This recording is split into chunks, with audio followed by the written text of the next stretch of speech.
Se trouvant en session extraordinaire, la Chambre basse du Parlement congolais avait aligné au calendrier l'examen et adoption de la proposition de loi portant statut des anciens présidents de la République démocratique du Congo élus. Alignée en plénière, cette proposition a été examinée ce lundi sous la présidence d'Obemina Kunjalanjako.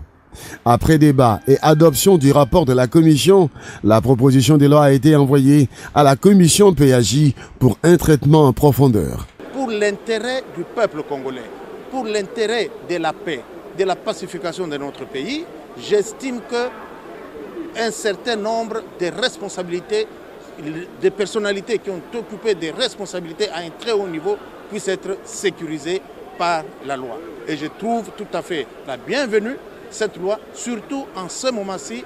C'est une première pour la République démocratique du Congo qui devra donc disposer des textes et des lois se référant au statut des anciens chefs d'État. Moi, je suis pour la loi. Nous devons voter cette loi. C'est un titre de reconnaissance pour aider les gens, les anciens premiers ministres, les anciens présidents des assemblées nationales et sénateurs, des services rendus. Il ne faut pas être ingrat. Mais ce que je suis en train d'observer, comme qui dirait que si nous voulons qu'on vote la loi, il faut que nous aussi, on soit dedans. Non, c'est vrai. Nous avons besoin aussi de protéger nos avantages. Mais nous avons une loi sur le SISOPA.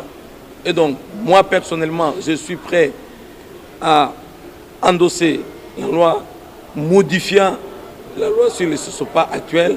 Et la commission PAJ de l'Assemblée nationale dispose de 24 heures pour le traitement des amendements.